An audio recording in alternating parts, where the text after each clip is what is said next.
Oh, Luisa. baru pertama kali. Oh iya iya Ya, iya iya iya. selamat Ya. datang. Selamat datang, senang Ya, sekali. terima kasih. Nanti kita review lagi supaya ini sebenarnya nggak ada ketinggalan apa-apa kok. Ya, Oh iya, oke, thank you. welcome on board. Thank you. Kakak Yang Gia. mana lagunya? Ya, yuk.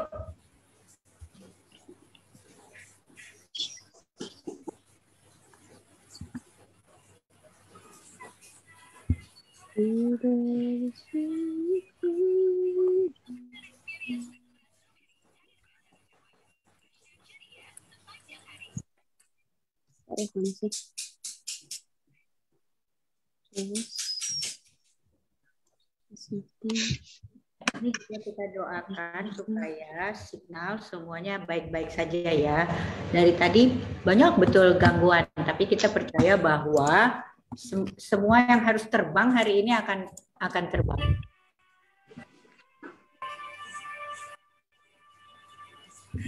Kemanakah aku dapat pergi menjauhi rohmu,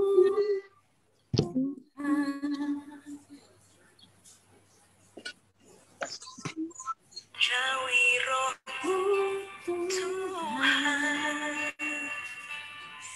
Ku berlari mendaki halangi, namun Engkau ada di sana.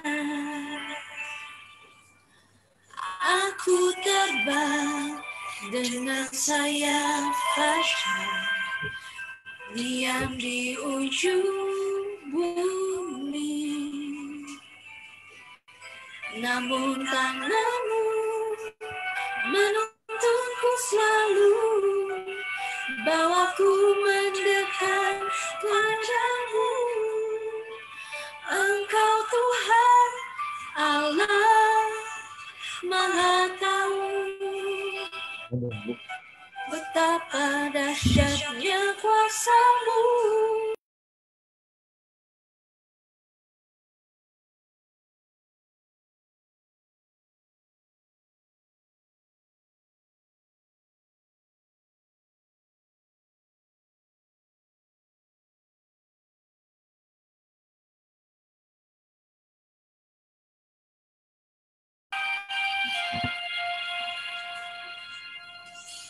Aku terbang dengan sayap fajar, diam di ujung bumi.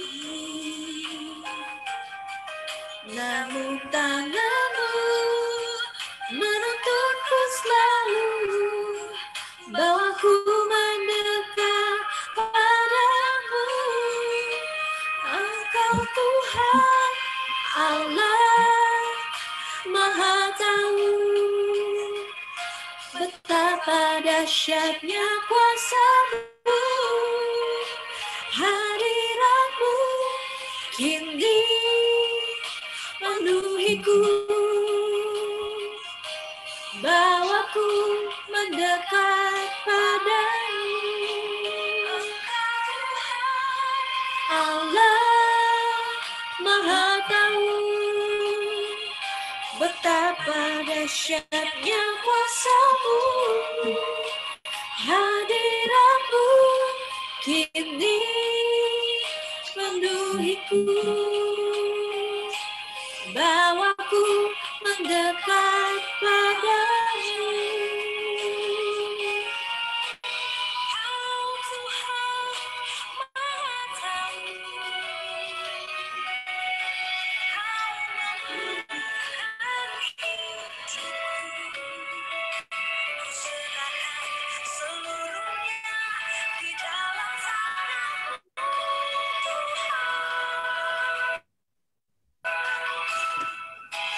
Engkau Tuhan Allah Maha Tahu, betapa dahsyatnya kuasa-Mu. Hadirat-Mu kini penuhiku, bawaku mendekat.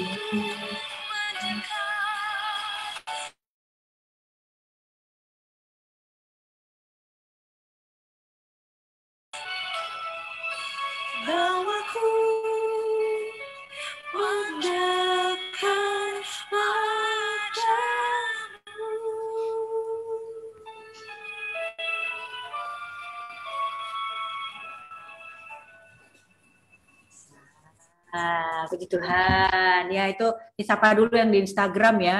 Join dari sini Sarah, iya oke, nggak apa-apa. Karena laptop harus diistirahatkan. Iya betul, laptop pun bisa lelah ya. Seperti signal kita hari ini. Puji Tuhan banget. Kita masuk di sesi yang ketiga ya di Kitab Yunus ini. Jadi kita review sedikit ya. Selamat datang semuanya. Bisa ditampilkan mungkin ya, Gibi, supaya bisa sambil direview. Sambil perkenalan lagi buat yang baru datang, saya Tamara ya. Ini Bapak Paul Tuana Kota yang jadi speaker dan juga kita akan seperti dilihat di situ adalah berdampak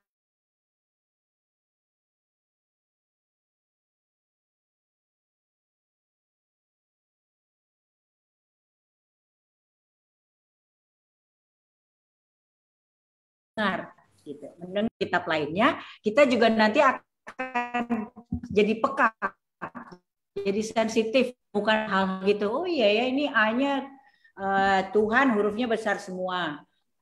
Udah gitu ada misalnya Allah, ada yang huruf besar, ada yang huruf kecil gitu. Anak-anak juga kemarin di kelasnya Gaby sama Kay juga dikasih tahu kenapa. Kita juga perlu tahu bahwa ada kitab-kitab di sana yang akhirnya huruf besar, huruf kecilnya dipermainkan. Nah, biar mereka jadinya peka sendiri gitu ya. Bagaimana? Games, gitu. Ya, dibikin games. Mereka akhirnya nanti anak-anak kita ketika membaca juga peka gitu loh. Seperti games. Oh iya ini begini. Oh iya ini huruf kecil. Itu adanya di observasi. Ketika kita selesai dengan observasi, kita masuk ke interpretasi. Apapun yang kita baca, kita mulai masuk ke dalamnya dengan membayangkan. Ini penting supaya kita tuh ada paham dimensi ruang dan waktu gitu. Kita jadi ngerti waktu kita membacakan apapun, kita pindah kitab pun kita nanti dihadapkan dengan masuk ke dalam cerita. Sehingga Alkitab yang isinya adalah firman dan isi hati Tuhan itu ya dan amin, bukan sahibul hikayat, bukan cerita doang. Allahnya tuh sama, Yunus itu manusia gitu. Manusia yang diciptakan di perjanjian lama, ya itulah kita juga yang ada di zaman now, sama juga dengan manusia yang di perjanjian baru. Nah itu diinterpretasi. Itu menjadi penting, kenapa? Karena itu nanti kaitannya dengan aplikasi, ya sesuai aplikasi. Jadi nggak salah, doktrin sama iman kita, apa yang kita baca bukan suapan. Tuhan tempatkan sendiri nanti dihidupkan, sehingga kita bisa mengaplikasikannya sesuai dengan kebutuhan dan juga hidup kita yang Tuhan mau pakai. Makanya akhirnya jadi berdampak asik cara Alkitab. Kita nanti bisa memberi dampak pada orang-orang ketika kita menjalankan firman yang dihidupkan Tuhan atas hidup kita. Dan itu asik serta Alkitabiah. Nah, makanya namanya berdampak asik cara Alkitab. Oke, kita kemarin di kitab Yunus udah sampai di Yunus itu di next dulu mungkin. Oh ya. Yang gimana, Pak? Oh, kita tampilnya dengan kitab Sempita, Bapak Paul Tuara Kota. Silakan Pak, waktu dan tempat kami persilahkan. Terima kasih Bu Tamara. Ya, bisa di next, Gibi. Nah, tadi waktu itu kita sudah membahas sampai ke ayatnya yang, kok ini udah pasal ayat 10, dari ayat 1-nya Gibi ya. Kita review sebentar buat yang mungkin baru bergabung, ya. Ya, oke. Di kesimpulan ya langsung ya. Kesimpulannya.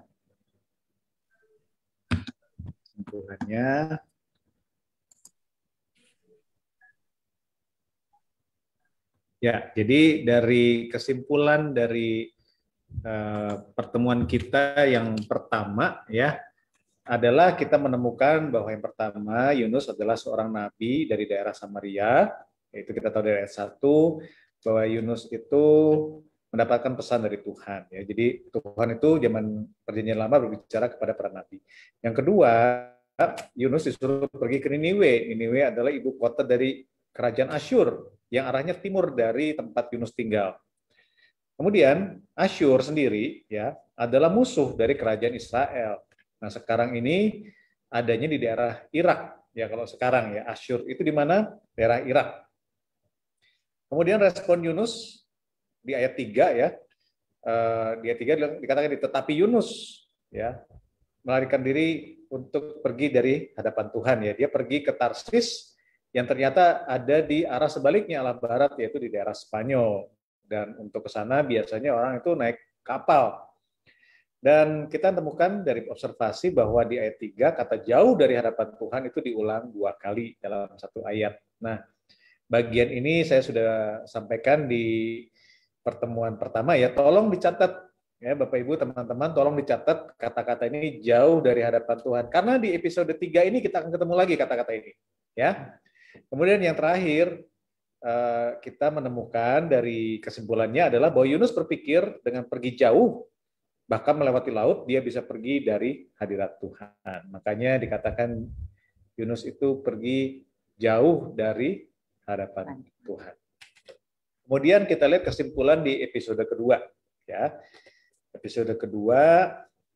Ya. Nah, episode kedua kita lihat ya.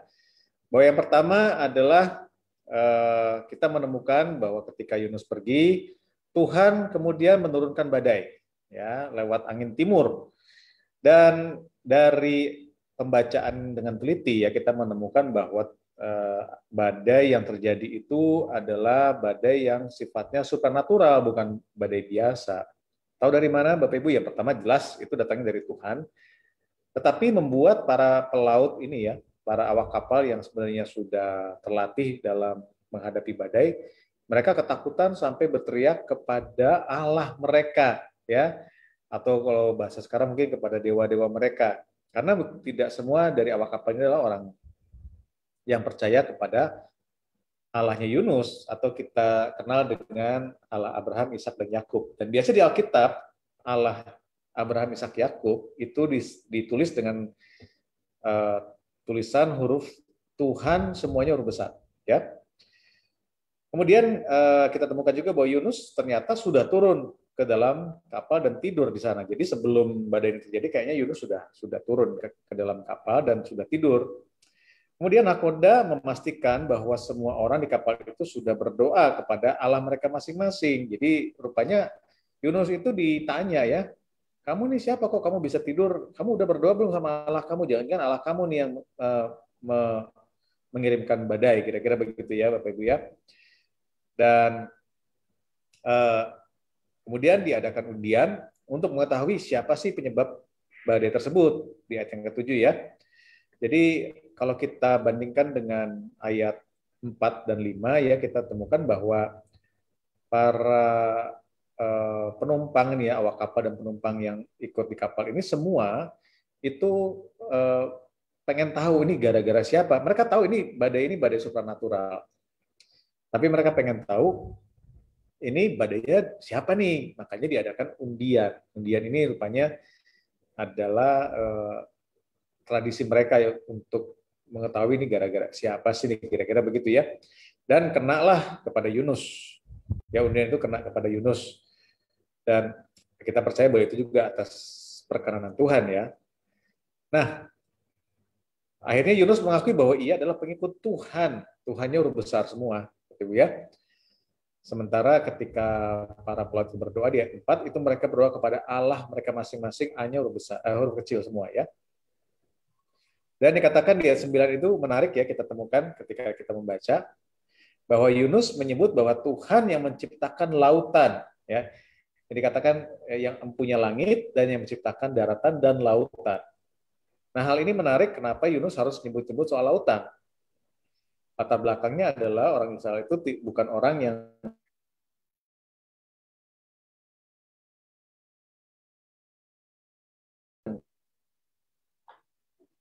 bukan pelaut, punya tradisi pelaut gitu karena hal inilah yang kemudian kita temukan menarik karena Yunus kemudian menyebutkan bahwa dia mengakui bahwa Tuhan juga ada di laut. Jadi ketika Yunus bilang dia mau jauh dari hadapan Tuhan, ternyata di laut dia ketemu Tuhan juga. Tuhan juga ada di laut gitu ya, saudara ya. Tuhan ada di mana-mana. Yunus tidak bisa lari dari hadirat Tuhan. Ya, makanya tadi kita nyanyi lagunya ya. Kemanakah? Ya itu ya lagunya, benar ya. Ya, aku dapat pergi ya. Itu kan ada juga ayatnya ya. Di Yesaya kalau nggak salah ya, bahwa Tuhan itu ada di mana-mana. Ketika Yunus mengira bahwa dengan dia pergi ke seberang lautan dia tidak akan ketemu Tuhan atau Tuhan tidak ada di sana. Ternyata Tuhan ada di sana. Ya. Nah, sekarang kita akan melanjutkan kepada ayat-ayat berikutnya dan saya minta dengan hormat satu orang tolong bacakan ya di episode 3 ini ya. Ya oke, tepuk tangan dulu dong buat kita semua ya. Kita sudah di episode 3. Ya. Nah, dari ayat 10 sampai ayat yang ke-12 dulu deh ya kita baca. Siapa yang bersedia untuk membacakannya silakan di-unmute.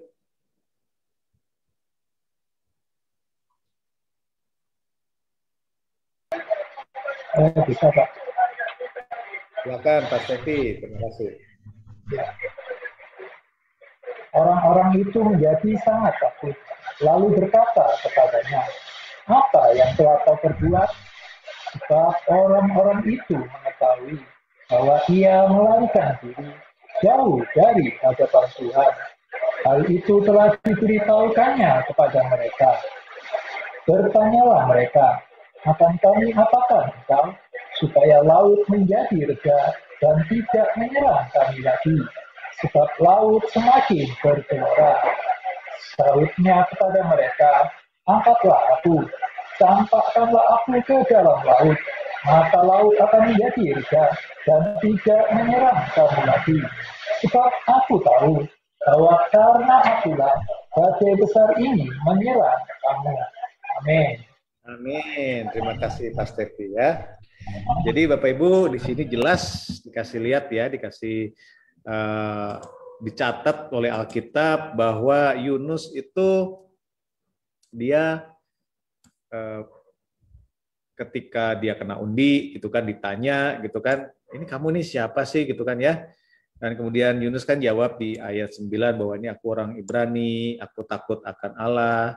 Ya, bahwa badai ini sebenarnya basically ya, intinya Yunus bilang bahwa badai ini karena gara-gara dia gitu kan ya. Dan jadi kita lihat dulu ya, observasi dulu nih Ibu Tamara ya, observasi dulu di ayatnya yang ke-10 ini ya. Tadi Pak Stevi sudah bacakan ya, terima kasih. Dikatakan begini, orang-orang itu menjadi sangat takut. Ya. Takut kenapa? Karena ternyata mereka akhirnya tahu ya, siapa nih penyebabnya nih ya, bahwa badai ini berasal dari Allahnya Yunus gitu kan. Kemudian mereka bilang kalau begitu gara-gara apa sih sehingga badai ini terjadi gitu kan ya. Makanya mereka bertanya, apa yang telah kau perbuat, kamu kenapa gitu sampai Tuhan itu marah sehingga mengirim badai yang menimpa kita semua. Ya, nah dikatakan begini ya, sebab orang-orang itu mengetahui bahwa ia melarikan diri dan apa, Bapak Ibu, tulis saya di situ, Bu Tamara, jauh dari hadapan Tuhan. Nah, ya, ini kata-kata ini persis kita temukan di ayat yang ketiga. Ya, ternyata ini memang jadi tema nih dalam pasal 1 ini ya. Frasa jauh dari hadapan Tuhan itu berarti muncul 3 kali ya, 2 kali di pasal di ayat 3 dan ketemu lagi di ayat 10 ya. Jadi ini memang tema yang penting di pasal 1 bahwa Yunus itu berusaha untuk jauh dari hadapan Tuhan. Itulah sebabnya ia melarikan diri. Dan menarik dikatakan begini, hal itu telah diberitahukannya kepada mereka para awak kapal. Jadi Yunus itu udah ngomong kepada para awak kapal bahwa dia itu niat banget jauh dari itu. ya. Jadi makanya mereka tanya, lalu apa yang telah kau perbuat nih? Istilah begini, bukan bertanya sebenarnya ya, tapi lebih kepada lihat kan nih, ini kan, tuh kan. Jadi begini nih, gara-gara kamu nih, what have you done? Kira-kira begitu. Ya, gara-gara kamu nih jauh dari hadapan Tuhan, jadi begini nih, ya, jadi begini. Nah, rupanya Yunus nggak jawab tuh, ya, Yunus nggak jawab, karena sebenarnya itu bukan pertanyaan, itu sebuah pernyataan, ya. Makanya kan sebenarnya itu lebih kepada istilahnya kalau bahasa Indonesianya apa ya? Tuh kan gitu ya. Kira-kira gitu. Itu mungkin ya. Itu bahasa Indonesia loh tadi. Oh gitu ya. Mm-mm. Nah, jadi kalau kita lanjutkan ya ayat 11 dikatakan begini, bertanyalah mereka, akan kami apakan engkau supaya laut menjadi reda dan tidak menyerang kami lagi, sebab laut semakin bergelora. Rupanya Bapak Ibu ya, ketika ini terjadi ya, badai itu semakin parah rupanya ya. Badai itu semakin hebat, disebutkan semakin bergelora ya. Kemudian mereka tanya, oke nih ya, kita udah tahu bahwa Yunus ini melarikan diri jauh dari hadapan Tuhan, dan kita juga sudah tahu bahwa lautnya juga semakin bergelora. Lalu mereka bertanya kepada Yunus, sekarang kamu mesti kita apain nih supaya lautnya jangan begini gitu kan ya, supaya badainya berhenti.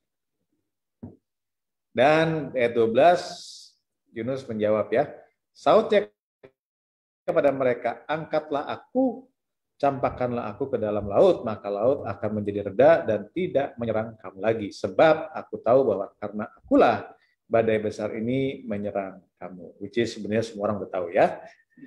Ya, Yunus cuma menyatakan apa yang semua orang sudah simpulkan, bahwa gara-gara dia nih badai, gitu kan. Tapi solusinya apa? Nah, Yunus memberikan solusi. Ya udah, angkatlah aku, campakkanlah aku ke dalam laut ya. Jadi buang aja aku ke laut, ya. Kalau aku mati, gitu kan, ya badainya akan berhenti. Gitu. Kayak rame aja Yunus ini. Kayak rame aja Yunus nih.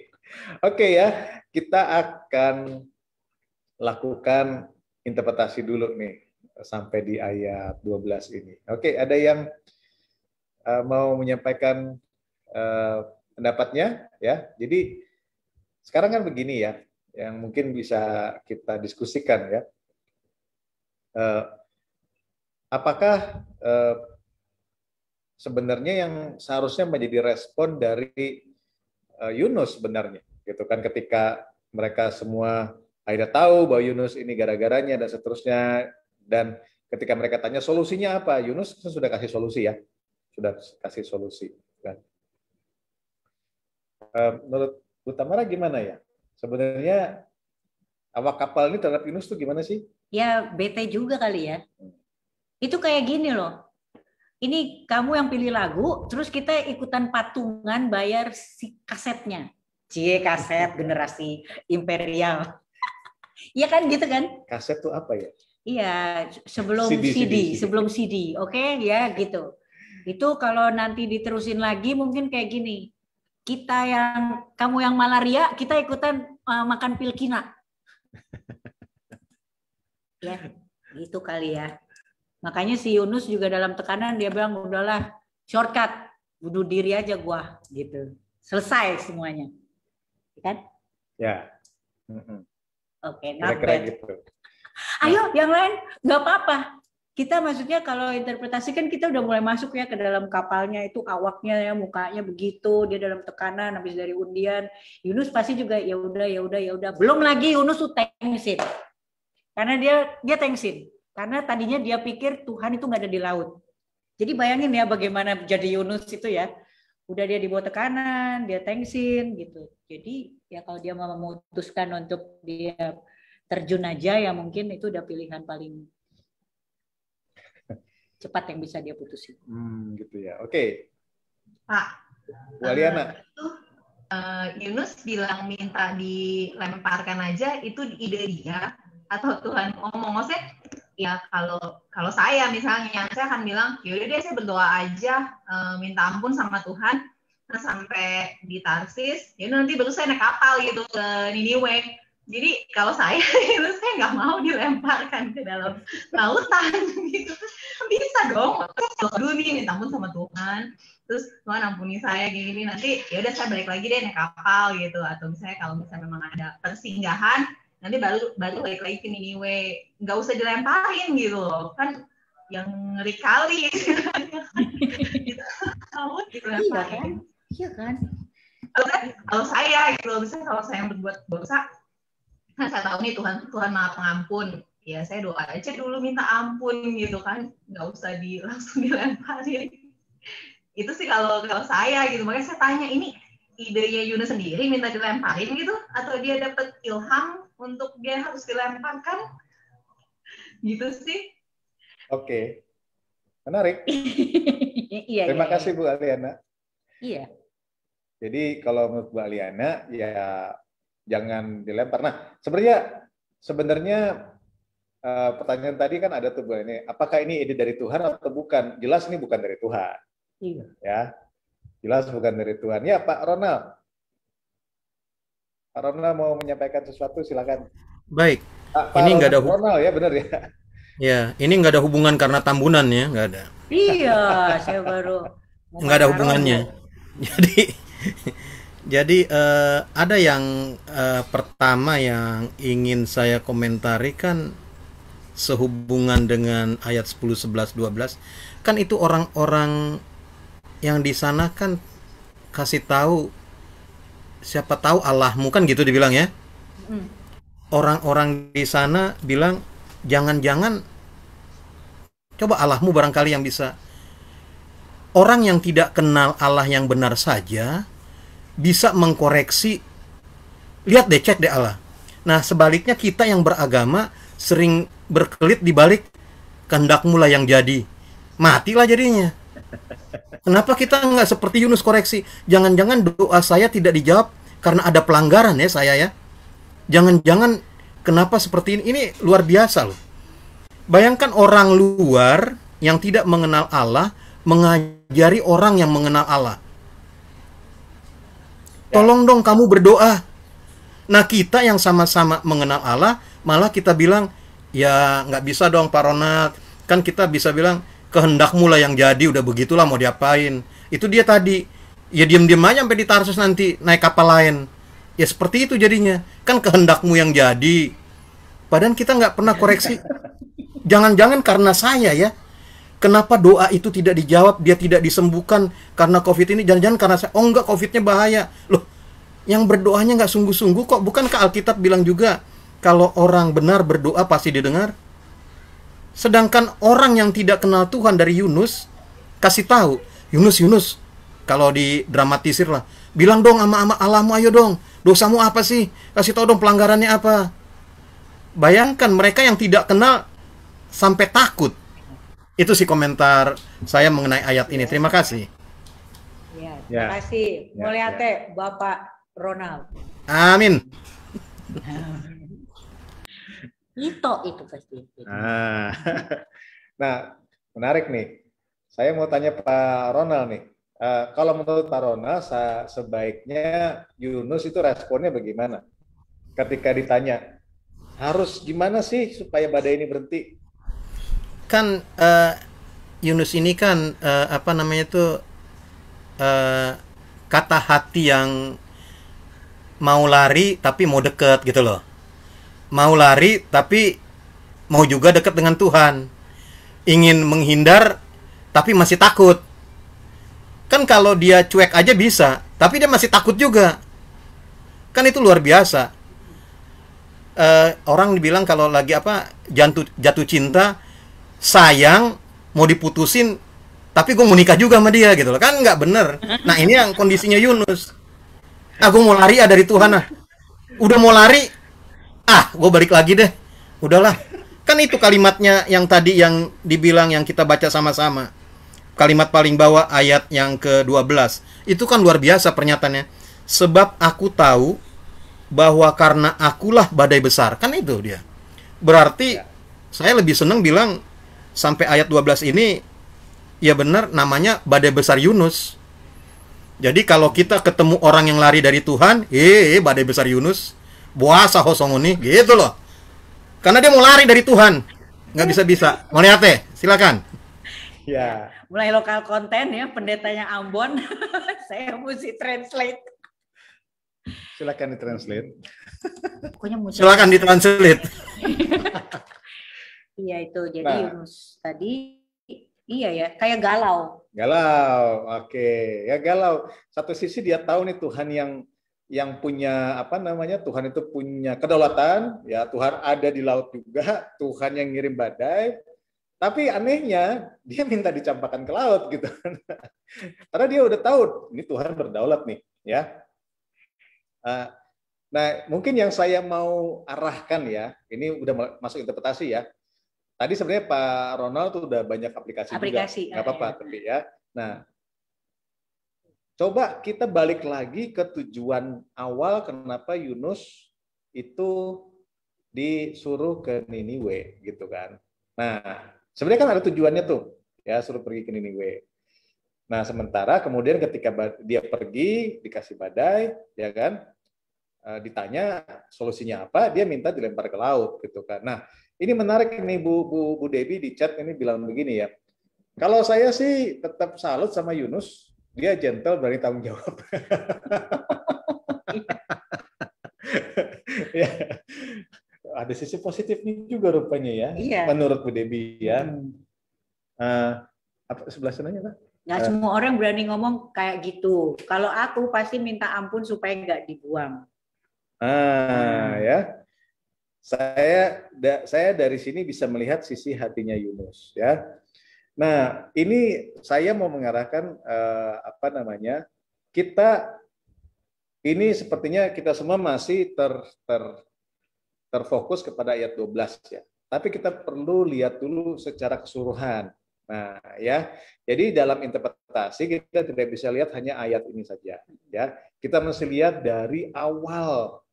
Dari awalnya kenapa sih Yunus itu disuruh pergi ke Niniwe dan seterusnya ya. Jadi dan kenapa akhirnya dia melarikan diri gitu kan ya.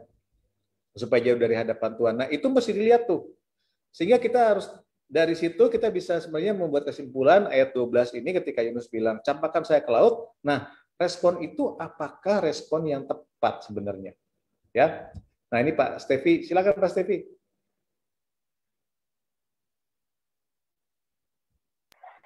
Ya, terima kasih. Kalau saya sih ingin menanggapi tentang ayat 10. Kalau saya melihat di sini kayaknya hati Yunus mulai tersentuh. Dia mulai merasa bahwasanya keputusannya untuk lari dari dan jauh dari hadapan Tuhan kayaknya keliru nih, ketemu Tuhan lagi nih ternyata. Jadi mentok dia. Kalau saya lihat berarti rasa jauh dari hadapan Tuhan 3 kali berarti ekstrim ya Pak ya. Jadi kayak saya melihat badainya ini semakin ekstrim ini kan kalau kita melihat. Jadi disitulah kemungkinan hati Yunus mulai tergetas karena kalau kita lompat di pasal kedua kan jelas itu terlihat bagaimana dia merasakan koreksi dari Tuhan, dia tidak mengakui dosanya itu Pak. Seperti itu. Ya, jadi ini mirip dengan Pak Ronald juga tadi ya. Satu sisi pengen lari, tapi juga kok Tuhan yang berkuasa dan seterusnya, jadi galau gitu kan antara dua ini kan. Jadi tersentuh lah kalau kata Pak Stevi ya. Tapi tolong coba ya, saya persempit sedikit ya. Pertanyaan begini, apakah mencampakkan Yunus ke laut adalah satu-satunya solusi supaya badainya berhenti? Nah, Bu Debbie, silakan. Bu Debbie, di-unmute. Kalau saya sih, ini dari sisinya Yunus ya, kalau saya ya, itu adalah solusi yang tepat. Kalau saya ngelihat ya, dari firman pertama, kan tadi disuruh ngelihat dari ayat pertama, ya kan, firman datang. Tuhan pasti tahu karakter orang ini yang dia suruh ini gimana. Tapi saya mulai pertama saya sudah ngelihat dari waktu dia ngomong, lemparno aku ke laut. Ini Yunus ini mestinya orang ini, hatinya nih tulus, baik, bukan tulus ya, maksudnya dia ini orang sing berbelas kasihan gitu loh. Nek menurut saya loh ya. Kenapa kok dia ya memang kemarin kan jelas kan saya sih nangkepnya kan Yunus itu enggak suka orang itu bertobat ya kayak kita lah. Kita dijahati kadang kan ya enggak munafik, kita enggak kepingin orang itu bertobat, diberkati. Yunus dijelaskan bahwa dia enggak suka orang Niniwe itu bertobat. Tapi hati Tuhan itu tahu hatinya Yunus. Dan dari waktu dilihat gini ya, mungkin Yunus posisinya misalnya saya ngelihat orang-orang itu sudah mulai dikacau balau dengan ombak dan lain sebagainya, dia pasti nggak akan memikirkan dirinya lagi, tapi dia memikirkan orang lain. Dia pasti memikirkan, waduh, ini aku penyebab itu, karena dia tahu bahwa dia lagi melarikan diri ke Tuhan. Seperti yang Pak Ronald ngomong, saya tahu, karena saya pernah seperti itu. Saya pernah ngomong, Tuhan, aku nggak mau berdoa wes. Saya nggak berdoa 3 hari, tapi tiap malam saya selalu ngomong gini, Tuhan kasih ono mimpi, po ngomong aku lewat mimpi. Jadi saya itu tahu perasaannya kayak apa ya, apa gondok ya, gondok itu bahasa Jakarta Indonesia ini apa ya, pokoknya kayak bete sama, ya bukan bete yang gondok, ngambek sama mangkel ya apa maksudnya itu, tapi nggak kepengen jauh ya itu. Jadi Tuhan itu tahu karakter Yunus ini, tahu gitu loh. Kayaknya ibu nih kayak Yunus juga ya, galau gitu. Iya, itu juga nggak berdoanya 3 hari, sama kayak Yunus di perut ikan. Oh iya benar juga ya. Iya, ibu juga udah itu. Selamat ya Bu, ibu udah pernah menginap di SeaWorld. Nah, oke. Nah, Bu Debbie ini menarik ya, karena Bu Debbie mengangkat bahwa Yunus itu nggak suka orang ini bertobat gitu kan. Dan kemudian Yunus tapi Yunus hatinya lembut gitu kan, ketika kapal ini kena badai, dia kasihan juga nih ya. Terus ya udah deh, kalau gitu gimana ya? Udah buang aja saya ke laut supaya beres gitu kan. Jadi kalau menurut Bu Debbie kelihatannya seperti itu ya. Nah, pertanyaan saya balik lagi, Bu. Apakah membuang Yunus ke laut itu satu-satunya cara supaya badainya berhenti? Ini ya, satu-satunya cara, apa nggak ada opsi lain supaya badainya berhenti? Tadi sebenarnya sudah banyak yang ngomong, yaitu soal bertobat. Gimana Pak Sofi? Sorry, putus. Sebenarnya ada solusi yang lain. Apa solusinya? Di ayat yang ke-11. Di ayat yang ke-6 ya, kita melihat waktu Mahkoda membangunkan Yunus ya. Bangunlah, berserulah kepada Allahmu. Barangkali akan memindahkan kita, sehingga kita tidak binasa. Oke. Ada opsi lain. Yeay. Ini seneng deh. Jadi, cuma betul. Jadi harus berseru. Nah, ada nggak catatan bahwa Yunus berseru kepada Tuhan? Tidak ada. Oke, sekarang kita ikutin ya cara berpikirnya Pak Stevi ini ya. Jadi intinya ternyata sebenarnya harusnya ada opsi lain ya. Membuang Yunus ke laut itu ternyata bukan satu-satunya cara sebenarnya, gitu kan. Dan ada cara lain, yaitu Yunus harus berseru kepada Tuhan. Oke, berserunya untuk ngapain? Tadi udah ada yang nyebut tuh. Kalau nggak salah Bu Aliana ya. Ada satu kata, yaitu bertobat. Betul kan? Benar nggak? Kan Yunus, saya kan kalau kita, Tuhan tolong badainya berhenti. Ya, terus kalau berhenti, terus dia terus lagi ke Tarsis, badainya muncul lagi kan? Benar nggak? Kalau disuruh, Tuhan tolong badainya berhenti, terus badainya berhenti. Terus dia pergi lagi ke Tarsis. Badainya berhenti nggak? Iya kan? Badainya berhenti nggak kalau dia nggak pulang ke Tarsis walaupun dia sudah berseru? Nah, oke. Jadi berseru itu ya kan, Tuhan tolong gitu kan? Ya Tuhan jawab, iya aku tolong. Tapi kan harus ada bagian kita. Benar nggak? Jadi berseru itu bukan sembarang berseru. Ya, berseru itu artinya ya minta tolong sama Tuhan, tapi kan Tuhan akan bilang ya, kenapa sih jadi ada badai ini dan kenapa kamu ada di sini, kira-kira begitu. Kan disuruhnya ke Niniwe. Nah sekarang ada di tengah laut. Jadi kalaupun Yunus harus berseru, maka ada langkah juga yang Yunus harus ambil. Betul nggak? Dan itulah opsinya sebenarnya selain dicampakkan ke laut. Opsinya apa? Opsinya adalah, ya Bu Mastiar, Berseru, Pak Pendeta. Berdoa. setelah berseru, bertobat. Orang bertobat itu mesti gimana? Sungguh-sungguh melakukan apa yang dia ini. Apa yang Tuhan inginkan, Iya. betul kan? Tuhan perintah. Nah, artinya kalau selain berseru, minta ampun, harus ngapain Yunus itu? Pergi ke Niniwe, Pak. Balik Pergi ke Niniwe. Yes. Jadi sebenarnya ada opsi lain, yaitu bilang sama semuanya, ya udah deh, Tuhan, saya balik ke Niniwe. Turunkan saya di mungkin di pelabuhan terdekat, nanti saya akan pulang dulu. Nah, gitu kan. Kalau perlu kayaknya itu nahkoda dan seluruh kapal juga udah gua anterin sekalian lah. Gak usah Tuhan, gua anterin. Kira-kira begitu kan, kata Pak Ronald tadi kan, awak kapalnya aja lebih ngerti soal Tuhan daripada Yunus sendiri. Ya kan? Gimana Pak Ronald? Ada hal yang boleh kita lihat juga dari ayat yang dikemukakan tadi di ayat 5-nya. Ini kita katakanlah terlibat di dalam kapal itu.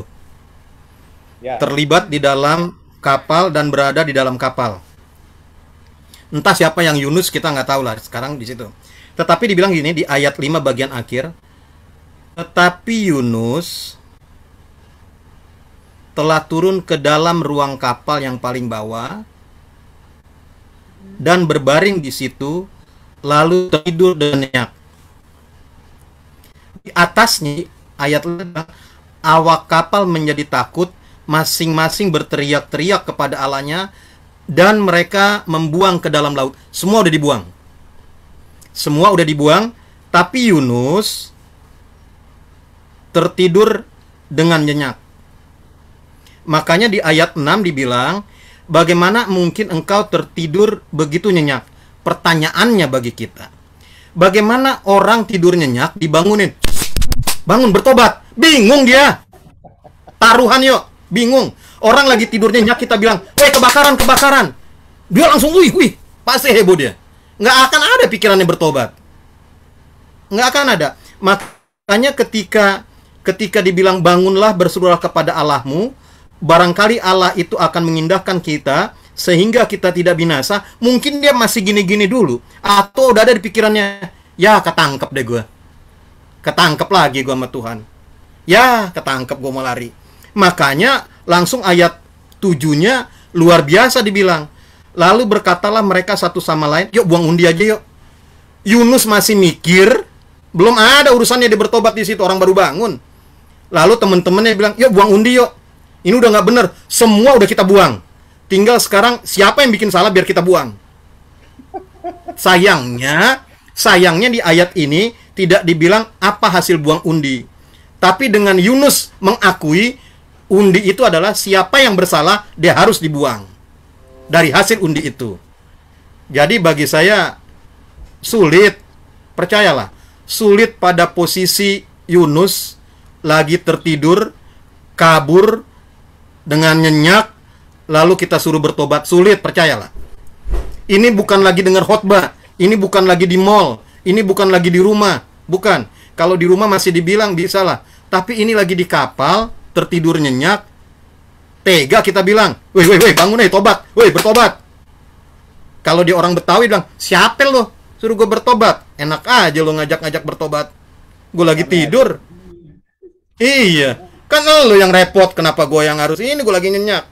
Enggak lah, tapi memang jalannya sudah seperti itu. Makanya apapun yang dibuang, kondisinya Yunus harus. Mungkin ada waktu itu mungkin ungkapan.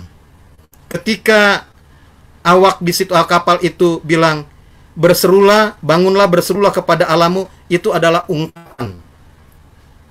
Kenapa? Barangkali ya, Allahmu itu luar biasa. Jadi dia masih belum tahu mana ada sih Allah bangsa lain ngaku soal pertobatan di sini. Orang mereka nggak ngerti, makanya mereka buangin semua. Jadi saya berpikirnya Ya. Seperti itu kalau kita dramatisir kita ada di kapal. Oke. Ya, oke. Saya setuju, Pak. Jadi nggak mungkin si awak kapal itu nyuruh Yunus bertobat. Tapi saya yakin Yunus tahu bahwa pilihannya tidak hanya bikin dia mati. Sengantuk-ngantuknya orang, Pak. Tapi buang saya ke laut itu kan itu pilihan yang serius banget gitu. Dan kita tahu bahwa awak kapal ini ternyata tidak mau membuang Yunus. Tidak mau, Pak. Nanti di ayat berikutnya kita tahu. Ya. Jadi ya mungkin bisa didramatisir awalnya mungkin Yunus masih grogi gitu kan. Aduh, ini ada apa nih? Tapi Yunus itu pergi untuk tidur itu sengaja. Makanya dikatakan di ayat itu bahwa tetapi Yunus sudah pergi ke dalam kapal yang paling dalam dan tidur. Jadi sebelum badai itu dia sudah tidur. Jadi Yunus itu memang sengaja. Jadi kata sudah itu. Jadi Yunus ini di episode 2 itu kita memang bahas itu. Jadi istilahnya Yunus itu memang ya udahlah, ya kan? Ketika ada badai juga ya udahlah sekalian aja dah. Gimana ceritanya? Opung Papa? Iya, kalaupun pesawat ini, jadi bapak saya itu waktu naik pesawat Hercules, ya, kita harus mendarat darurat karena semua udah turbulence, dia tidur. Waktu mendarat, ibu saya nanya, kok bisa sih tidur? Udah yang lain semua pegang tasbih, semua buka Alkitab. Bapak saya cuma bilang, kalaupun pesawat ini jatuh, saya rest in peace. Karena dia tidur. Itulah kayaknya tuh si Yunus. Jadi, ya, Yunus ini saya yakin tahu bahwa pilihannya tidak hanya itu. Dan nanti, kenapa saya bilang begini? Karena sebenarnya saya sudah lihat di ayat-ayat berikutnya, terutama dari pasal 4. Jawabannya ada. Kenapa Yunus itu minta dibuang ke laut, itu jawabannya ada. Ya. Nah, jadi yang pertama adalah ada solusi lain selain membuang Yunus ke laut. Ya, itu jelas ada solusi lain. Ya, dan itu nanti ada referensinya di ayat berikutnya nih ya. Setelah ini kita akan baca ayatnya ya. Yang buat kita tahu, oh ternyata sebenarnya bisa tuh. Ya. Nah, pertanyaan berikutnya, kok Yunus milihnya yang ini? Nah, ya Bu Devi. Kelihatannya ya Yunus ini rodok bebal. Maksudnya kadang kita salah gitu kan, nggak mau, maksudnya kayak apa ya, keras gitu loh, nggak mau aku, pokoknya aku nggak mau ke Niniwe, aku nggak mau kayak apapun juga aku nggak mau ke Niniwe. Itu dia persis Bu. Jadi yang Ibu bilang di awal itu benar. Yunus itu nggak rela lihat orang Niniwe bertobat. Makanya Bapak Ibu ya, sebenarnya Yunus itu juga bukan karena dia takut. Ntar kan beberapa episode pertama kalau nggak salah ya, kan saya tanya ya kenapa sih Yunus pergi gitu kan, ada yang bilang mungkin Yunus takut gitu kan, di sana nanti dia dibantai kayak ISIS gitu kan, takut mati kira-kira gitu kan ya.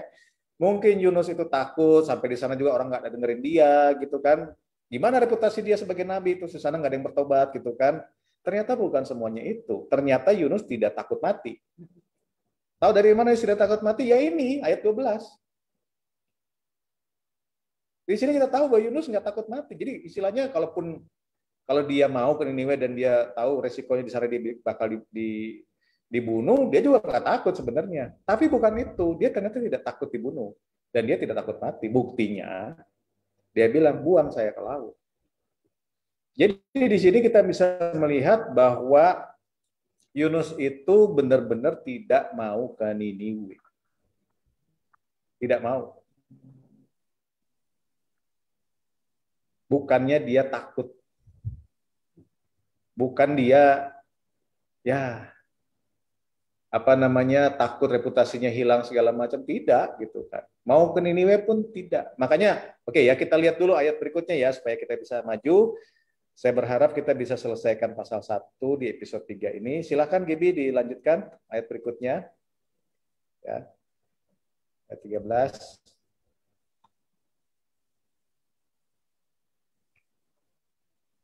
Ayat 13 Bu Debi bisa tolong bacakan ya. Lalu berdayunglah orang-orang itu dengan sekuat tenaga untuk membawa kapal itu kembali ke darat. Tetapi mereka tidak sanggup sebab laut semakin bergelora menyerang mereka. Lanjut, Bu. Lalu berserulah mereka kepada Tuhan, katanya, ya Tuhan, janganlah kiranya Engkau biarkan binasa orang ini, dan janganlah Engkau tanggungkan kepada kami darah orang yang tidak bersalah, sebab Engkau, Tuhan, telah berbuat seperti yang Kau kehendaki. Lanjut.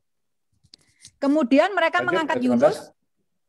Kemudian mereka mengangkat Yunus lalu mencampakkannya ke dalam laut, dan laut berhenti mengamuk. Orang-orang itu menjadi sangat takut kepada Tuhan, lalu mempersembahkan korban sembelihan bagi Sudah 15 dulu. Ya. 15 dulu. Wah, semangat banget Ibu Debbie ini. Oke, nah kita observasi dulu ya. Lihat. Jadi ayat 12 kan Yunus bilang buang aku ke laut, ya kan? Lalu apa respon mereka, Bapak Ibu? Apakah mereka setuju? Tidak. Mereka tidak setuju dengan Yunus. Nah, ini yang ironis yang tadi Pak Ronald bilang ya. Ini mereka malah kayaknya lebih rohani nih, gitu kan? Lalu berdayunglah orang-orang itu dengan sekuat tenaga untuk membawa kapal itu kembali ke darat. Cuma karena yang pengen itu bukan Yunus, tetapi mereka itu bukan kehendak Tuhan. Kehendak Tuhan itu kan ya Yunusnya yang bertobat. Bukan disuruh bertobat sama orang-orang ini, bukan, ya. Tetapi mereka tidak sanggup sebab laut semakin bergelora menyerang mereka. Jadi mereka berusaha supaya Yunus tidak dicampakkan ke laut. Perhatikan ya, garis bawahi. Mereka, para penyembah berhala ini berusaha untuk tidak membuang Yunus ke laut. Karena bahkan bagi penyembah berhala nyawa manusia juga berharga. Ayat 14. Nah, ini observasi ya Bapak Ibu. Observasi. Perhatikan sungguh-sungguh kata-katanya ya. Lalu berserulah mereka kepada Tuhan. Huruf besar semua. Padahal di ayat ke Allahnya Yunus. Ya. Padahal di ayat 4 sebelumnya mereka berdoa kepada Allah yang hurufnya kecil. Dewa-dewa mereka. Iha. Lihat ya. Lihat mereka doanya udah ganti provider. Ya. Tadinya provider kita memang kayaknya mesti diganti ya. Iya. Baiklah. Ini bukan endorse ya. Bukan, ini bukan endorse. Ya Tuhan, janganlah kiranya Engkau, lihat ya huruf besar, biarkan kami binasa karena nyawa orang ini, dan janganlah Engkau tanggungkan kepada kami darah orang yang tidak bersalah, sebab Engkau Tuhan telah berbuat seperti yang Kau kehendaki. Doa mereka bukan lagi kepada Allah-Allah mereka, tapi kepada Allahnya Yunus. Tetapi karena nggak dijawab ya, istilah mereka bilang, ya udah ya, kalau kita lakukan ini bukan karena ini ya, tapi ini memang si Yunus yang minta nih. Ya jangan tanggungkan darahnya Yunus kepada kita, gitu kan?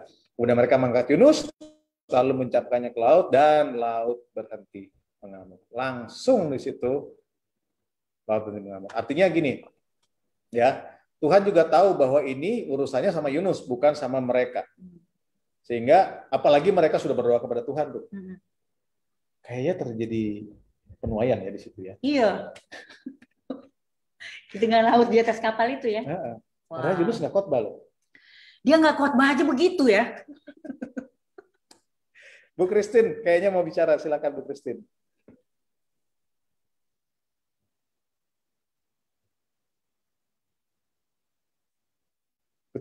Bu Kitin. Jadi sebenarnya ya kalau Tuhan itu mau ya, bahkan apapun yang kita lakukan itu berdampak ya. Ketidaktaatan Yunus saja. Ketidaktaatan bisa digunakan Tuhan untuk memberi dampak.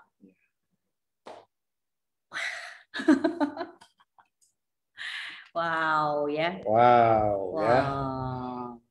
Sekalian deh, Bu Aliana bacakan ayat berikutnya ya, 16 dan 17. Di next, Gaby. Ya. Oke, orang-orang itu menjadi sangat takut kepada Tuhan, lalu mempersembahkan korban sembelihan bagi Tuhan serta mengikrarkan nazar. Maka atas penentuan Tuhan datanglah seekor ikan besar yang menelan Yunus. Dan Yunus tinggal di dalam perut ikan itu 3 hari 3 malam lamanya. Nah, ya. Lihat. Terima kasih Bu Aliana. Ayat 16. Orang-orang itu menjadi sangat takut kepada Tuhan. Nah, di sini bicara bukan soal ketakutan, ya. Kenapa saya nggak bilang begitu? Karena lihat, mempersembahkan korban sembelihan kepada Tuhan. Jadi ini mirip dengan takut akan Tuhannya yang Yunus bilang, ya. Serta meninggalkan nazar.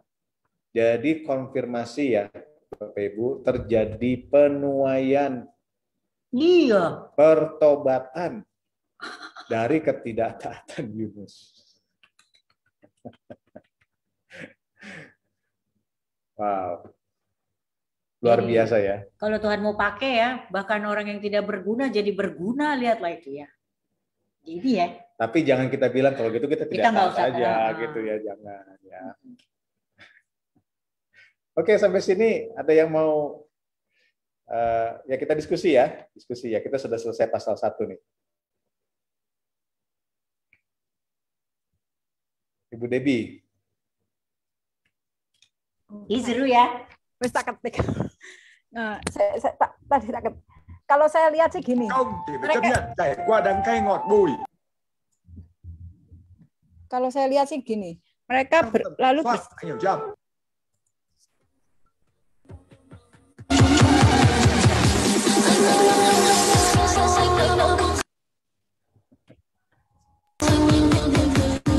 Dari mana itu?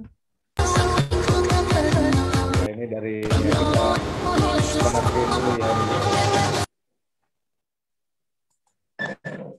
Dikeluarin aja dia.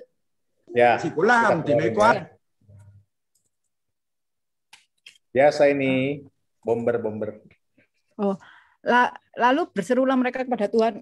Katanya, ya Tuhan, jangan kiranya Engkau biarkan kami binasa karena nyawa orang ini. Jadi mereka itu mulai ngerti gitu loh bahwa Yunus ini ada masalah dengan Tuhannya, kan gitu ya. Nah, dia melihat, dia tuh mestinya nggak mau, karena mereka ini juga memiliki hati nurani, mereka tuh nggak mau membuang Yunus. Dia menunjukkan gini loh, maksudnya kita membuang Yunus ke laut ini Tuhan, maksudnya apa ya? Maksudnya bukan karena kehendak kita gitu loh, tapi ini karena kayak apa ya? Supaya tidak satu kapal nggak binasa, ibaratnya seperti itu. Jadi dia tuh melakukan itu, ngomong dulu ke Tuhan, mau nunjukin bahwa dia melempar Yunus bukan karena keinginan mereka. Itu sih nggak tangkap sih. Semoga ngerti bahasa.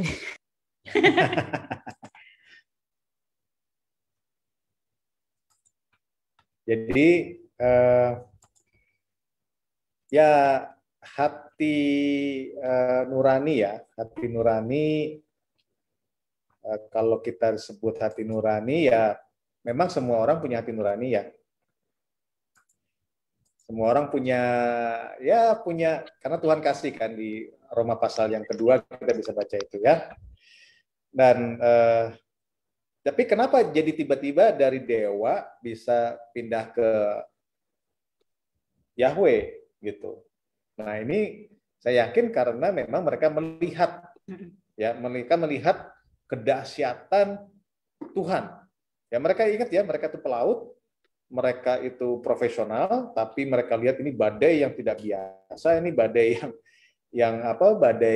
badai yang bukan badai sembarangan ini, ya, ini badai supranatural. Sehingga mereka pun udah nyerah kan, mereka berdoa kepada Allah masing-masing. Tapi ternyata mereka tahu ini gara-gara Allahnya Yunus. Oleh karena itu, makanya mereka akhirnya bertobat, kira-kira begitu ya. Dan hal ini juga mirip dengan yang kita lihat di Yeriko, ya. Kalau Bapak Ibu ingat ya, ini saya masih ngomong di interpretasi ya. Ini belum ke aplikasi.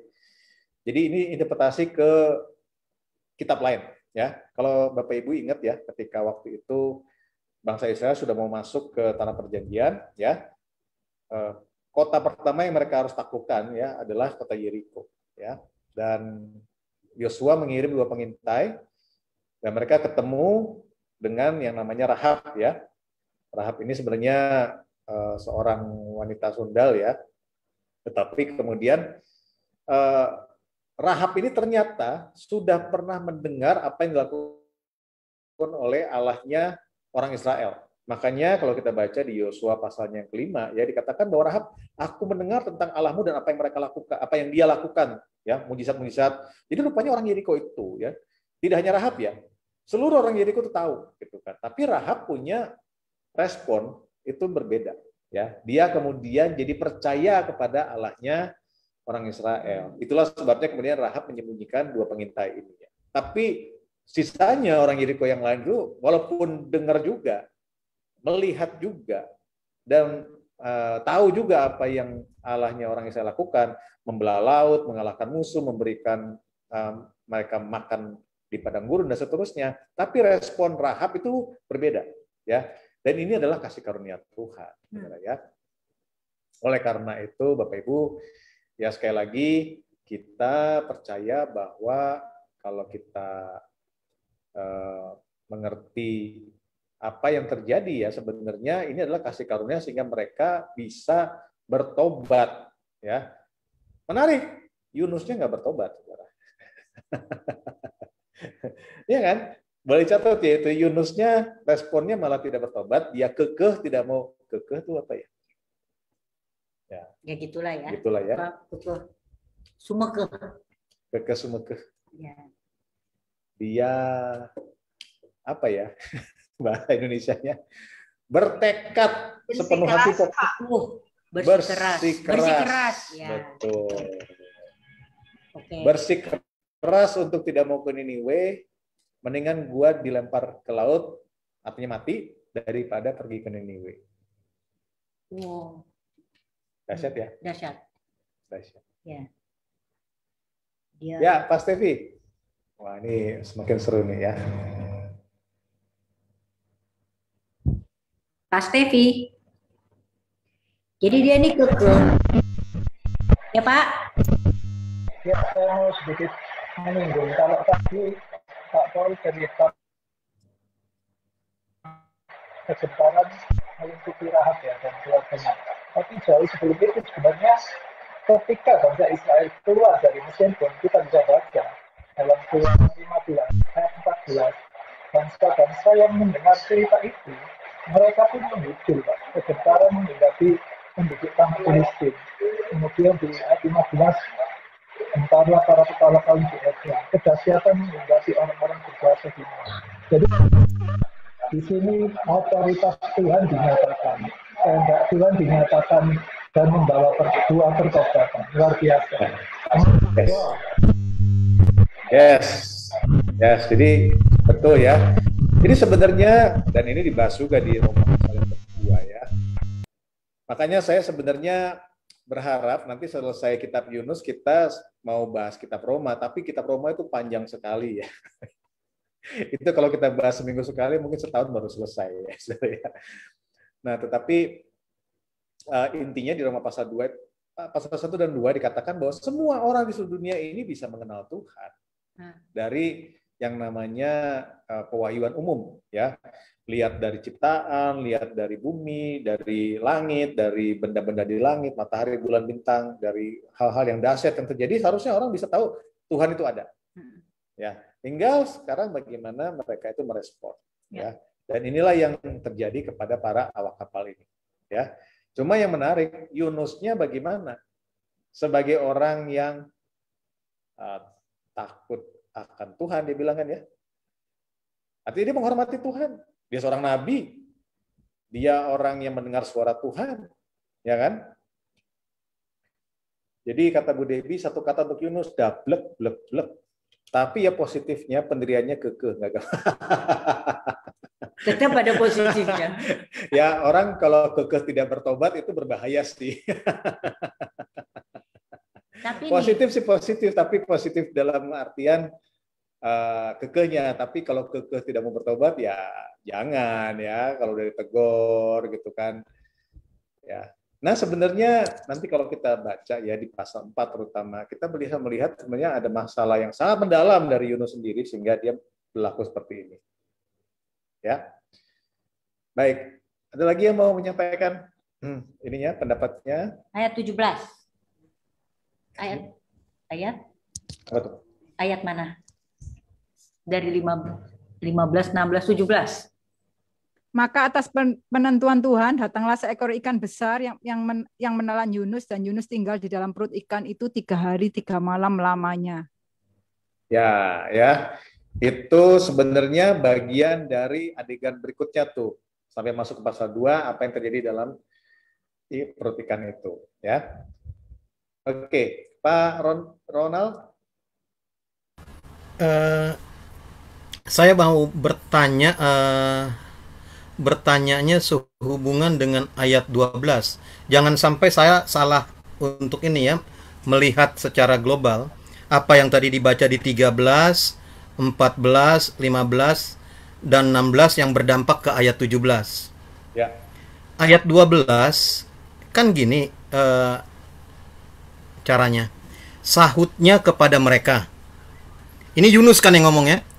Yunus ngomong kepada semua yang di kapal, angkatlah aku, campakkanlah aku ke dalam laut, maka laut akan menjadi reda dan tidak menyerang kamu lagi.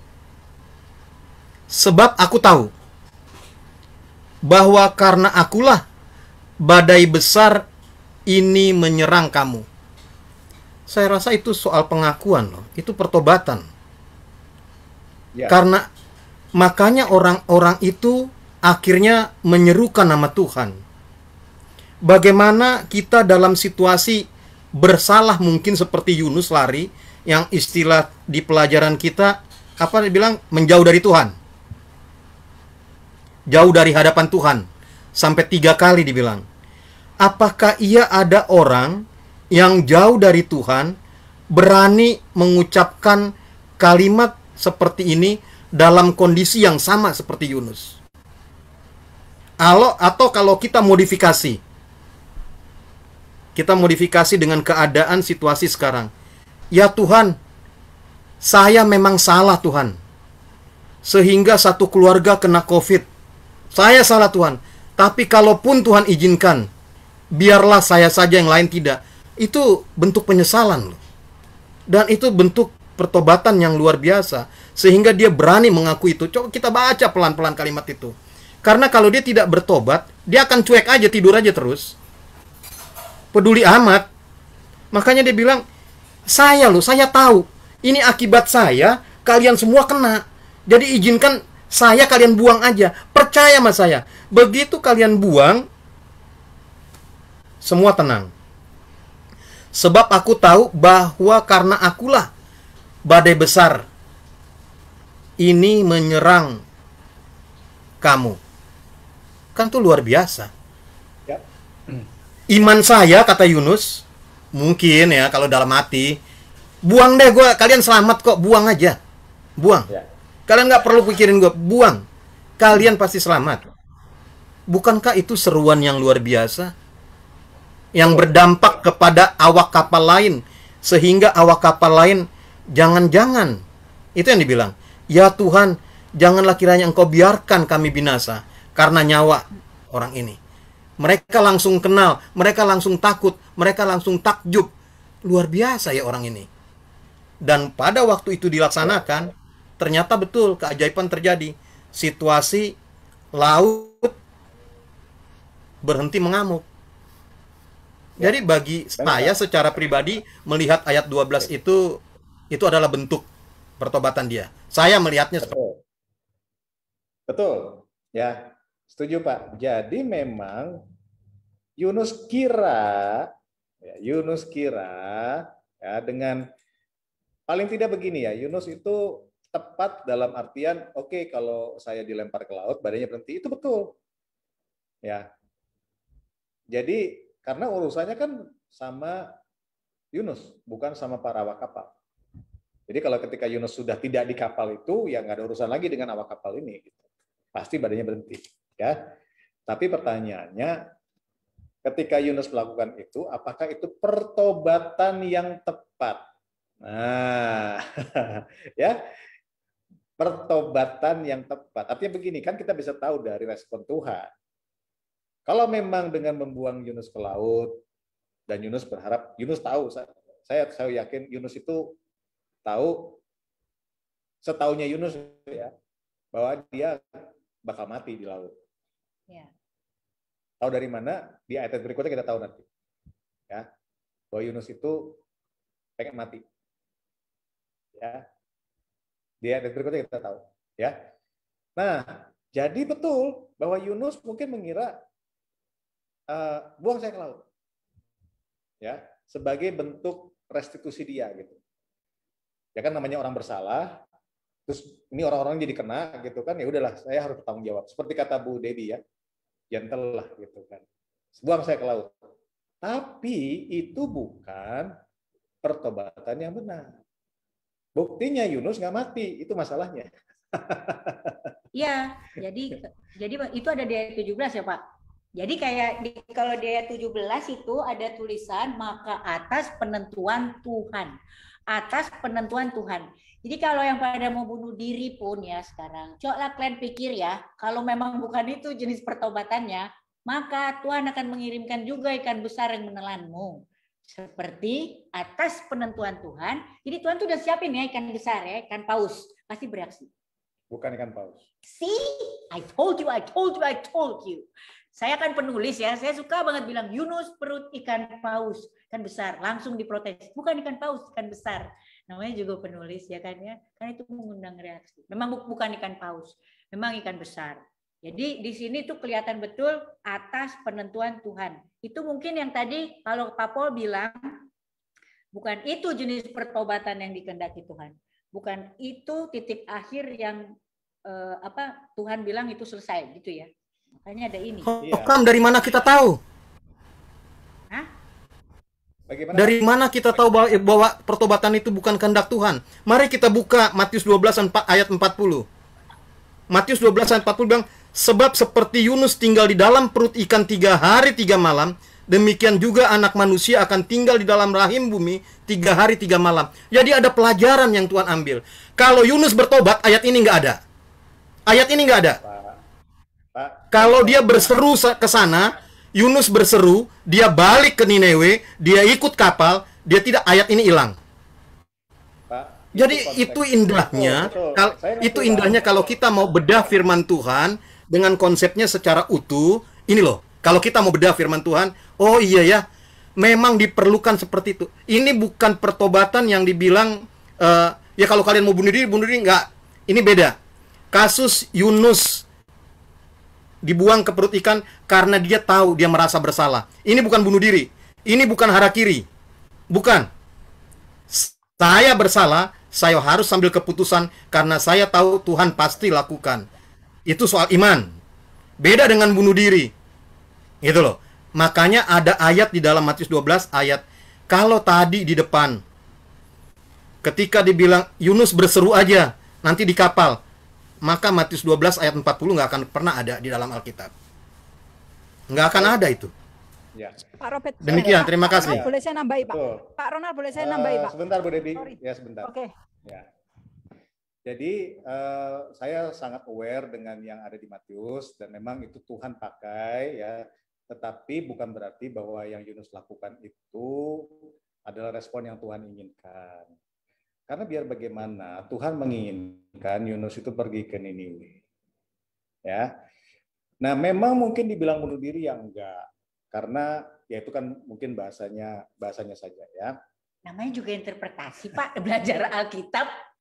Makanya kita di sini semua, maksudnya gini, Pak, semua harus dengan berani mengajukan, jangan ada yang merasa saya sampai nggak berani ngomong karena saya bodoh. Ada yang lebih pintar di sini. Saya nggak mau di sini isinya teolog, Pak. Jadi kita nih di sini semua tuh harus dengan, mau kata Bu Debbie tuh ngomong ya double apa semua harus berani karena kita harus temukan cara gitu. Cara nggak boleh ada yang akhirnya jadi nggak berani bersuara gitu. Oke, jadi perbedaan itu biasa. Makanya kita sharing. Iya. Ya. Jadi kita nggak ada yang benar, nggak ada yang salah, tapi kita sharing. Ya. Jadi yang Pak Ronald tadi sampaikan betul. Jadi bahwa Tuhan itu memakai apa yang Yunus alami 3 hari 3 malam di dalam perut ikan sebagai tanda. Makanya kita ditanya. Tapi konteksnya itu bukan apakah respon Yunus itu benar atau bukan, ya. Tapi kasih karunia Tuhan itu terjadi, oke, ya. Nah sekarang ya tentu kan seperti saya sudah bilang dari awal tadi, ketidaktaatan Yunus saja membuat para awak kapal ini akhirnya bertobat. Bahkan nanti kita lihat di pasal 3 ya, itu lebih dahsyat lagi ya. Yunus itu sengaja melakukan A, B, C, D, tapi Tuhan itu juga mepet Yunus gitu kan. Nah, sekarang mari kita lihat di pasal 4. Ya ini terpaksa agak loncat sedikit nih ya, nggak apa-apa ya. Pasal 4 ya. Ayat 1 dan sampai ayat yang ketiga. Mungkin Bu Tamara bisa bacakan ya. Yunus. Jadi ketika Yunus sudah pergi ke Niniwe, dia berkhotbah di sana. Ini kita loncat sedikit ya, nggak apa-apa ya, pasal 4, supaya kita bisa melihat konteks besarnya. Ya. Tetapi hal itu sangat mengesalkan hati Yunus. Kenapa Yunus kesal? Ya ini saya kasih sedikit preview. Yunus kesal karena ternyata ketika dia mengutuki kota Niniwe malah bertobat. Yunus kesal, kok malah pada bertobat ini gitu. Oke, terus? Lalu marahlah ia dan marahlah Yunus. Dan berdoa ia Yunus kepada Tuhan. Tuhan huruf besar semua ya, kita observasi sekalian ya. Katanya, ya Tuhan huruf besar semua. Bukankah telah aku katakan itu ketika aku masih di negeriku? Itulah sebabnya maka aku dahulu melarikan diri ke Tarsis, sebab aku tahu bahwa Engkaulah Allah yang pengasih dan penyayang, yang panjang sabar dan berlimpah kasih setia, serta yang menyesal karena malapetaka yang hendak didatangkannya. Jadi sekarang ya Tuhan huruf besar semua, cabutlah kiranya nyawaku, karena lebih baik aku mati daripada hidup. Oke, nah ya. Ini sekali lagi sebenarnya kita loncat ke pasal 4 ya. Tapi di sini sebenarnya kuncinya. Di sini Yunus sendiri yang ngomong kenapa dia pergi ke Tarsis. Di pasal 4 ayat yang kedua dikatakan begini. Sebab aku tahu engkau, intinya ya, engkau akan mengampuni Niniwe. Nah, jadi dia tuh tahu kalau dia pergi ke Niniwe, ada kemungkinan Niniwe bertobat, dan dia nggak terima Niniwe bertobat. Daripada lihat Niniwe bertobat, mendingan gua pergi ke Tarsis. Nggak bisa ke Tarsis, ya udahlah, campakkan ke laut supaya intinya begini. Dia nggak mau rencana Tuhan jalan lewat diri dia. Entah dia mungkin ya kalau saya pergi ke Tarsis gitu kan, mungkin Tuhan akhirnya pilih orang lain, jangan gua. Ya.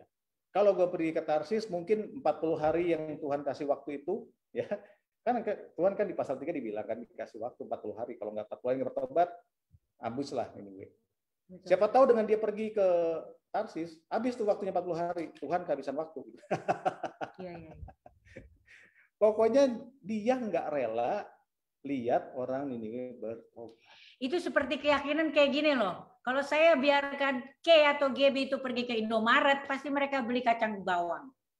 Bagaimana caranya supaya kacang bawang itu tidak terjadi? Saya akan gagalkan upaya mereka ke Indomaret. Apapun itu. Kalau perlu saya telan kunci rumah, gerbang. Gitu ya. Ya, jadi dari sini ya oke lah ya. Oke lah. Ini mungkin... bukan endorse. Mana kacang? Ya, jadi baiklah kita coba renungkan sama-sama ya. Renungkan sama-sama ya. Nah, yang menarik itu begini ya. Saya kagumnya sama Yunus tuh begini ya. Jadi ketidaktaatan Yunus ini Tuhan pakai juga untuk menyelamatkan, membuat mereka jadi sadar akan Tuhan.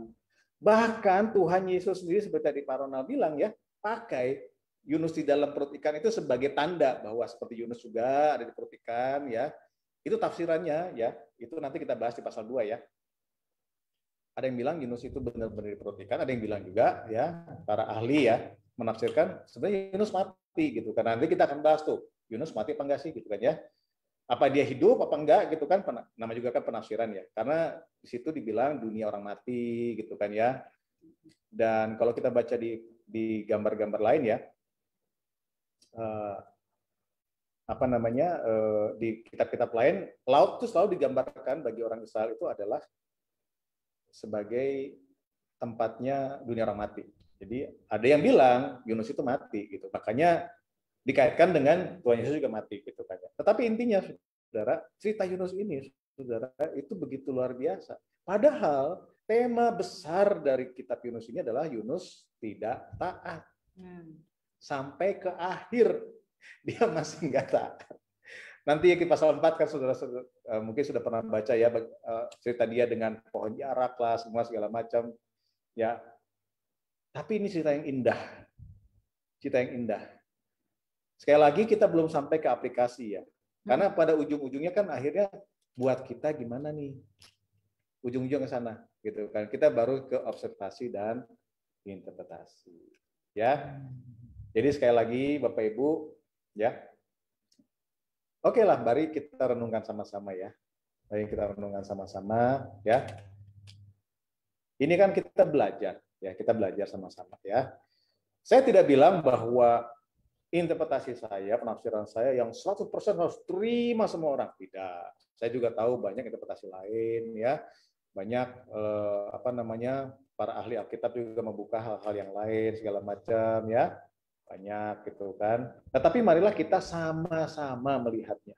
Dan saya menghargai ya semua pendapat termasuk mungkin yang seperti misalnya Pak Ronald ya, saya menghargai sekali ya, dan itu dikaitkan dengan kitab Matius memang harus ke sana nantinya gitu kan ya, memang harus ke sana nantinya gitu kan ya. Begitu. Benar, dia nggak ada motif buat bunuh diri kayaknya. Karena kalau dia mau bunuh diri mungkin dia loncat sendiri. Iya, itu satu. Atau dia mungkin bisa foto bertiga, kan bilang gitu, jangan foto bertiga yang tengah mati. Mendingan dia foto-foto sama awak kapal yang tengah mati, dia di tengah. Ada banyak cara bunuh diri yang lebih enak. Jadi mungkin bukan ke situ. Nah, dia sebenarnya agak kan bunuh diri dosa kan gitu kan. Ya udahlah, lu yang bunuh gua gitu. Campakkanlah saya ke laut gitu kan. Wah, gitu. Ini senang banget ya di sesi ketiga ini sudah makin alive ya, makin luar biasa ya. Saya sendiri juga terstimulan berapa kali kita belajar, saya baca Alkitab, tapi sekarang saya juga dapat inian baru ya. Saya berharap nanti di minggu keempat ya, next week kita bisa semakin hidup dan akhirnya bisa berdampak. Saya senang banget kalau misalnya dari sini apa yang kita pelajari, bagaimana cara membaca, termasuk tekniknya, observasi, interpretasi, dan nanti aplikasi, itu bisa dipakai juga jadi modul kita untuk membuka kelas-kelas baru gitu. Pak Stevi, Pak Ronald, Ibu Debbie, ya, Ibu Mastiar, itu semuanya bisa jadi apa ya kita ya? Multiplikasi gitu ya, luar biasa kan ya, luar biasa banget. Ibu Luisa, kalau misalnya mau nanti kira-kira gimana gambarannya 1, 2, 3, nanti kita kirim by email ya, cukup tulisin. Atau bisa lihat di Facebook atau IG saya episode 1 dan episode 2-nya. Iya. Episode 1 dan episode 2. Paul Tuana Kota. Dan Tamara Geraldine 74. Ya, nama panjangnya Paul Tuana Kota Kembang Api. Pas Stevi kayaknya bahagia banget. Itu kita sorry. Ya. Sorry. Aku nggak tahan mau ngomong Pak Ronald. Sorry ya Pak ya. Kan? Aku tuh ngeliai ayat ini loh. Ayat 12. Sautnya kata mereka, memang Yunus ini mengaku salah, tapi mengaku salahnya bukan ke Tuhan, tapi ngaku salahnya itu tuh manusia. Paham ya Pak ya maksud saya? Maaf ya Pak, saya enggak bermaksud gurui. Nanti baru kelihatan saya baca di ayat 2 pasal 2 baru Yunus itu mengaku yang dimati yang di mana itu yang tadi ayat yang sambungan nih. Itu baru ke pasal 2 baru Yunus itu berdoa kepada Tuhan dan dia ibaratnya doa bertobat. Saya enggak baca saya enggak tahu isinya. Kira-kira mungkin seperti itu ya di pasal 2. Cuman saya lihat nomor ayat 12 ini dia ngaku salahnya itu ke manusia tapi dia masih belum mau enggak terima gitu loh Pak, ambil Tuhan Pak. Gitu loh. Begitu loh banget. Iya ya. Wes, lebih yang ngaku ke manusia atau ke Tuhan? Iya ya. Ya, itu baru dari pembacaan biasa saja Bu Debbie, tapi saya yakin Yunus juga tahu, karena Yunus ngomong, aku ini orang Ibrani takut akan Tuhan. Jadi Yunus itu biar bagaimana dia tahu konsekuensinya kepada Tuhan bagaimana. Gitu. Ya, jadi dia ini kan terdesak seperti kata Pak Ronald tadi, lagi baru bangun gini kan segala macam gitu kan. Nah, dia kan cari solusi nih kan, cari solusi kan. Pokoknya gue nggak mau ke Niniwe. Ya udah gimana? Buang ke laut. Nah, gitu kan. Gitu kan ya. Sekaligus benar kata Pak Ronald. Jadi ya kan kasihan loh kan ini kan pada kena badai gini. Ya udahlah solusinya apa? Yang Yunus ambil yaitu ya. Tapi Yunus juga tahu sebenarnya Tuhan suruh dia ke Niniwe gitu. Dan itu dia hindari terus sampai di akhir dia hindari terus sampai pasal 4 dia hindari terus. Gitu ya. Bu Devi bilang begini, kalau iblis kasih terasi, Tuhan kasih cabai tomat. Nah, if life give you lemon, you make lemonade. Iya kan ya? Asam-asam gimana gitu. Dan itu betul. Jadi kalau kita baca secara keseluruhan ya kitab Yunus, Yunus itu kopeh, dablek, pokoknya dia ngelawan Tuhan di setiap tikungan, tapi Tuhan balikin terus. Dan efek sampingnya ya itu para pelaut bertobat gitu kan ya, orang Niniwe bertobat gitu kan ya. Yunusnya kagak bertobat sampai di pasal 4. Dalam artian dia tetap tidak mau Niniwe diampuni. Ya. Nah, itulah sebenarnya ya kitab Yunus ini cerita tentang Yunus. Bagaimana Tuhan mengasihi Yunus. Intinya itu. Nah, di situ kebetulan ada para awak kapal, ada orang Niniwe, ada raja Niniwe gitu kan ya. Tapi sebenarnya kitab Yunus ini bicara tentang bagaimana Tuhan berurusan dengan hatinya Yunus. Itu sebenarnya. Ya. Nah, ini saya sudah kasih preview ya. Buat minggu depan ya. Untuk anak yang punya anak nanti ini juga akan disosialisasikan ya di kelasnya Gaby dan K hari Minggu. Nah, kalau nanti udah, jadi dari hari Senin sampai Rabu lagi bisa ngobrol tuh sama anak tentang Yunus dan ikan paus. Cek 1, 2, 3. Bukan ikan paus. Ikan besar. Kalau mau apa namanya rhyme ya? Rhyme, karena kan kalau penulis suka rima ya, rhyme ya. Yunus di ikan dalam ya, Yunus di dalam perut ikan paus. Kan us. Tapi kan ikan besar. Iya, makanya. Nggak boleh. Bagusnya Yunus di dalam perut ikan besar misterius. Nah, us juga kan? Yunus misterius. Oke, terima kasih atas pencerahannya. Saya akan mulai pakai itu sampai sekarang. Terima kasih sekali lagi buat semuanya. Kita nanti ketemu lagi di ini ya, Rabu depan. Di Rabu depan kita masuk ke pasal 2. Terima kasih. Kalau misalnya ada pokok-pokok pertanyaan yang mungkin mau dijawab khusus di awal-awal sebelum kita memulai kelasnya besok, minggu depan, silakan dikirim ya. Silakan dikirim, boleh DM, boleh email, boleh apa saja kita akan terima. Oke, dan apapun yang terjadi, Yunus ditelan ikan besar, bukan ikan. Amin. Jadi terima kasih atas semua kebersamaan kita ya. Bukan perpisahan yang kusesali, namun pertemuan yang harus terjadi.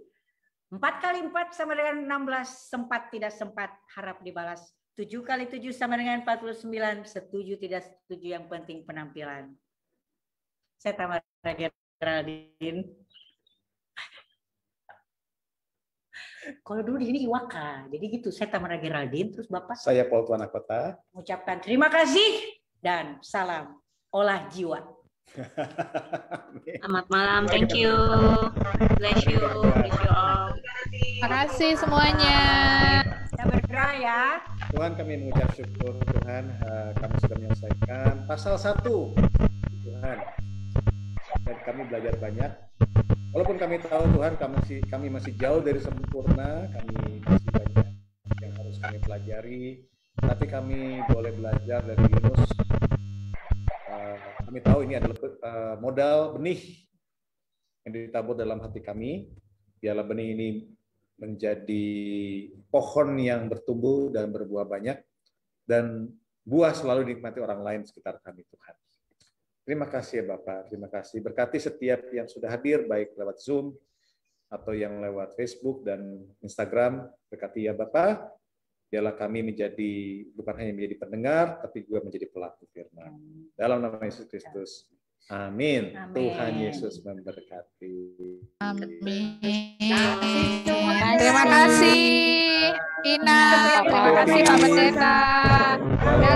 Ibu Lili, Ibu Aliana, Ibu Renta, Natali, Ibu Mastiar, Ibu Riris, Ibu Bu Aliana, Indrawati, Ibu Indrawati, Ibu Christine Ipe, Talita, Ibu Febrina. Kadek, Oh, Pak Kadek ada? Oh, Pak Kadek. Woi, semangat, Febrina. semangat. Semangat sampai minggu depan. Tuhan Yesus berkati. Oh iya, ada Pak Kadek. Juga yang di Instagram, terima kasih. Shalom.